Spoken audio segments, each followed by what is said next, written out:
Poor Yamazaki. Died twice in the series. He's going to top Krillin one day.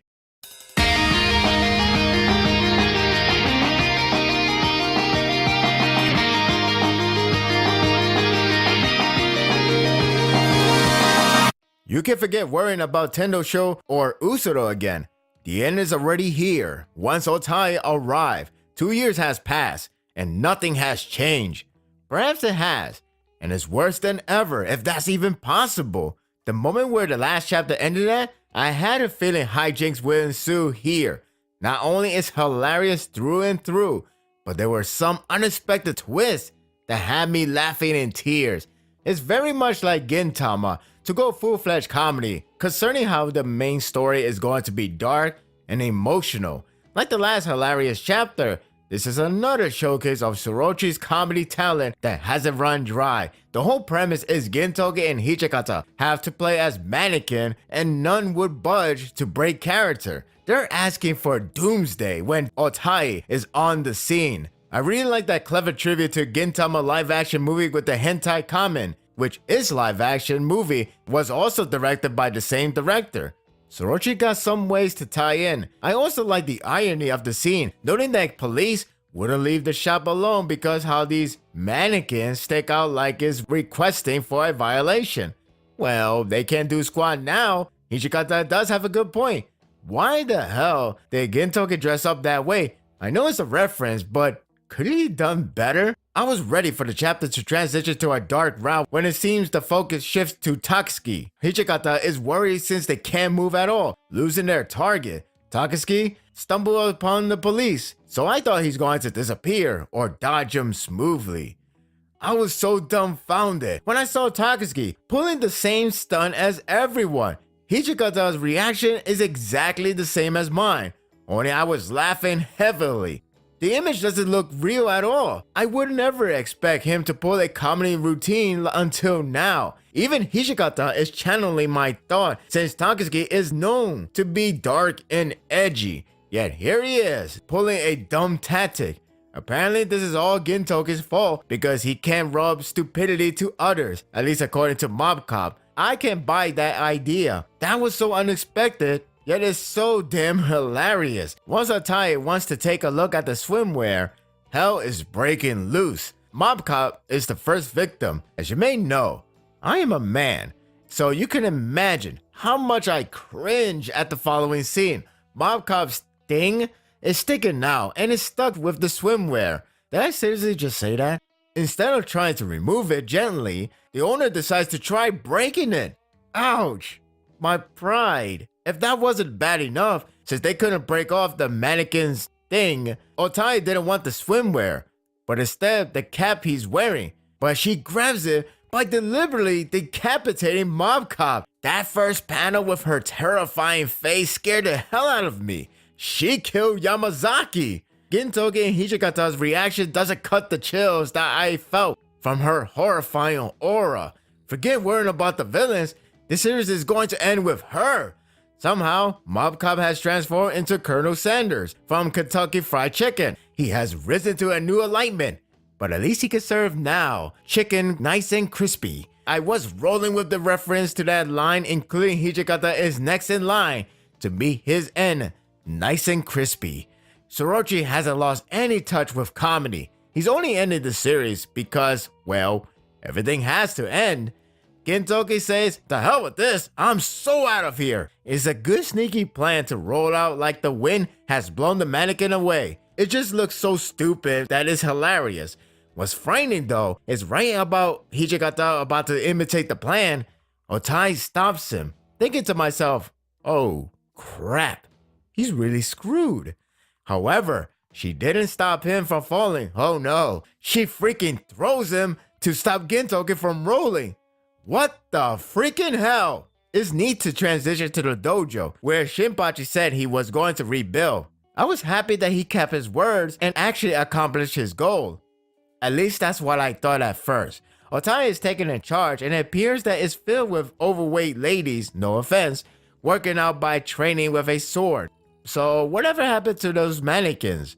Well, they officially become striking practice dummies, so ladies can whack them all they want.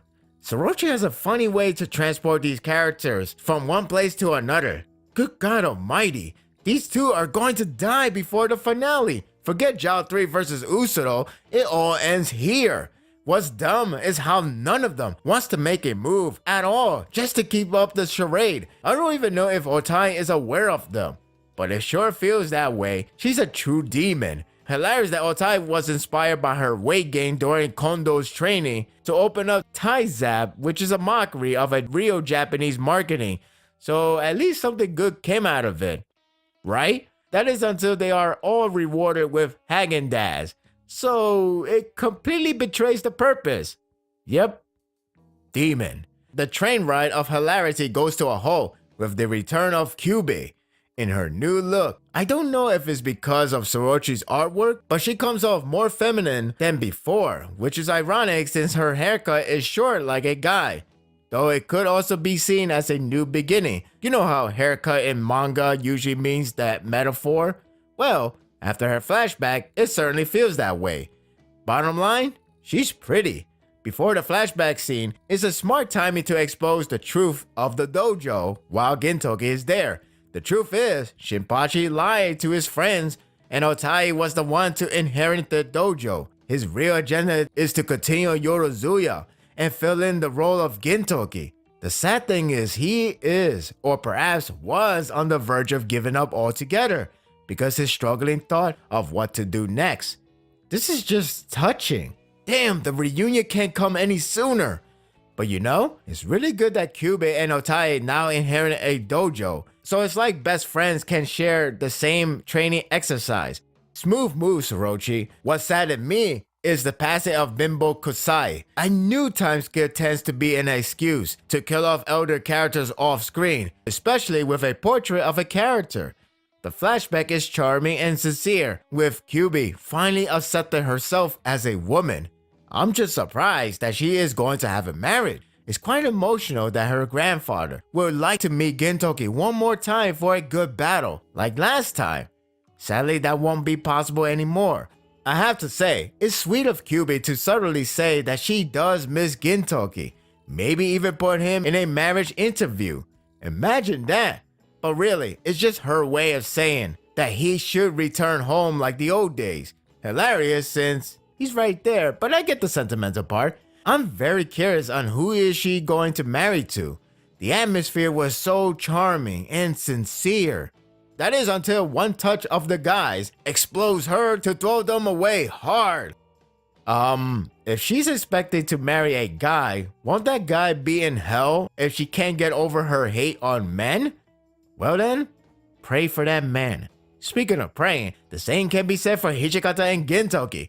How they're not dead is beyond me. I was emotional for Bimbo Kasai's passing, including the flashback in his deathbed. It's cliche, I suppose, but it's still sad nonetheless. Freaking Gorilla had the nerve to troll me at the end. He wasn't on deathbed in the flashback. He had food poisoning. He's not even dead. He's alive, collecting trash in which those two were collected. Unfreaking believable. I am glad that he's alive, but damn the gorilla to troll me hard, feeling emotional over nothing. This is why you're a genius. This chapter was downright hilarious. From the last chapter cliffhanger, you knew what you were in for.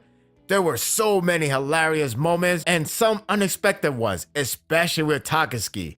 I still can't believe that just happened. The parody, the references were clever and humorous. The artwork is pleasant and comedy delivery, and Kyubey looks pretty as usual, perhaps even prettier.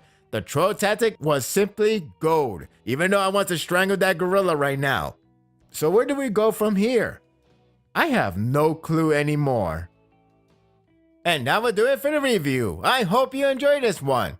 Oh yeah, we're definitely going to be in this arc for a long time. But hey, if Sorochi can deliver comedy like this, or any character development, I'm all in for a long period of time. I don't mind because it shows that it doesn't run dry in his writing, and that's what makes it so great. The fact he can deliver more and more before the inevitable end, we get nothing but enjoyment. So we cannot complain that we want to end before it gets dry, because it hasn't yet. And when it does, he knows he's going to end it with a bang. At least for now, we could just laugh all day long. What do you think of the chapter? Share your thoughts in the comment section. If you like this and want more of this, subscribe to my channel, and my world will be yours to stay. Until next time, take care.